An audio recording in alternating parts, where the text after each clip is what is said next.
வணக்கம். ஊரோ சமையலுக்கு உங்களை அன்புடன் வரவேற்கிறேன். நம்ம இன்னைக்கு என்ன பார்க்க போறோம்னா, மாங்காவை வச்சு ஒரு தொக்கு தாங்க செய்ய போறோம். சீசன் முடியறதுக்குள்ள செஞ்சிருங்க, சூப்பரா இருக்கும் டேஸ்ட். இது தயிர் சாதம், சாம்பார் சாதம், சப்பாத்தி, தோசைக்கெல்லாம் சைட் டிஷ்ஷாவும் இருக்கும். நீங்க சாதத்துல போட்டு பிசைஞ்சு சாப்பிடும் போது குழம்பு இல்லாத டைம்ல இது சூப்பராகவும் இருக்கும். எப்படி செஞ்சிடலாம்னு பார்க்கலாம் வாங்க. ஈஸியாகவும் டேஸ்டாகவும் செஞ்சிடலாம். நல்லா புளிப்பு மாங்காய் துருவி எடுத்துருக்கிறேன். மாங்காய் தொக்கு செய்யறதுக்காக ஊறுகாய் மாதிரி தான் செய்ய போகிறோம். ஒரு ஈரம் இல்லாத பாத்திரத்தில் போட்டு வச்சுக்கலாம். ஒரு வாணலியில் ஒரு ஸ்பூன் போல் வெந்தயம் சேர்த்துக்கலாம். கடுகும் ஒரு ஸ்பூனு. இது ரெண்டும் ட்ரை ரோஸ்ட் பண்ணி எடுத்துக்கலாம். நான் பூண்டு ஒரு 2 பூண்டு போல் உரிச்சு எடுத்துருக்கிறேன். பூண்டு ஃப்ளேவர் பிடிக்கிறவங்க சேர்த்துக்கலாம், வேணான்றவங்க அவாய்ட் பண்ணிடலாம். இது பொன்னிறமாக வருந்ததுக்கு அப்புறமா பவுடர் பண்ணி எடுத்துக்கலாம். நல்லா இந்த மாதிரி வெடிக்கிற சவுண்ட் கேட்கணும், அப்போதான் ஸ்டவ் ஆஃப் பண்ணணும். பாருங்க, உங்களுக்கே சேஞ்சஸ் தெரியுது. எண்ணெய் ஒரு 1/4 லிட்டர் எடுத்துக்கிறேன். தாளிக்கிறதுக்கு முன்னாடி என்னென்ன வேணுமோ நம்ம ரெடி பண்ணி வச்சுருந்தா ஸ்டவ் ஆன் பண்ணணும். கொஞ்சமாக பெருங்காயம் எடுத்துருக்கிறேன். பெருங்காயம் ஃப்ளேவர் இது ரொம்ப நல்லா இருக்கும். பூண்டு உரிச்சு வச்சு எடுத்துக்கிறோம்.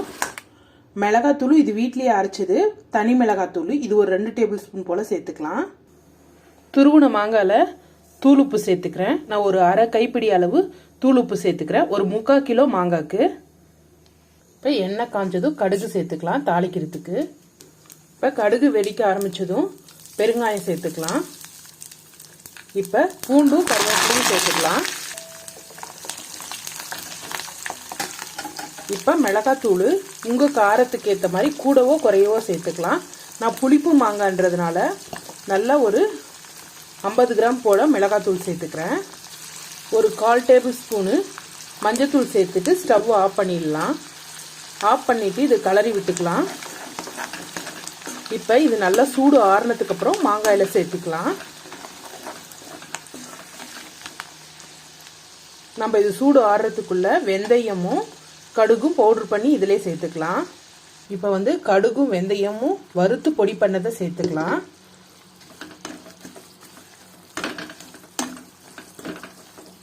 இப்போ ஒரு 2 நிமிஷம் போல் ஆஃப் பண்ணிட்டோம். இப்போ இதை மாங்காயில் சேர்த்துக்கலாம். இன்னும் பாருங்க, கொதிப்பு இருக்கு. ரொம்ப சூடாக இல்லாமல் கொஞ்சம் ஆறுனதுக்கு அப்புறம் சேர்த்துக்கலாம்.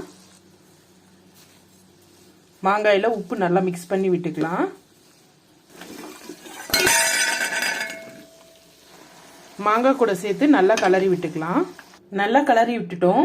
இது ஒரு கண்ணாடி பாட்டில் போட்டு ஃப்ரிட்ஜில் ஸ்டோர் பண்ணோம்னா நம்மளுக்கு 1 வருஷம் வரையும் கெடாது. இது ஊறுகாய் மாதிரி தான். நம்ம சாம்பார் சாதம், தயிர் சாதத்துக்கு தொட்டுக்கலாம். இல்லைன்னா சுடு சாதத்தில் போட்டு பிசைஞ்சும் சாப்பிடலாம். தோசைக்கு சைட் டிஷ்ஷாகவும் வச்சு சாப்பிடலாம். சூப்பராக இருக்குங்க. இந்த வீடியோ பிடிச்சிருந்தா லைக் பண்ணுங்க, ஷேர் பண்ணுங்க, கமெண்ட் பண்ணுங்க, சப்ஸ்கிரைப் பண்ணுங்க.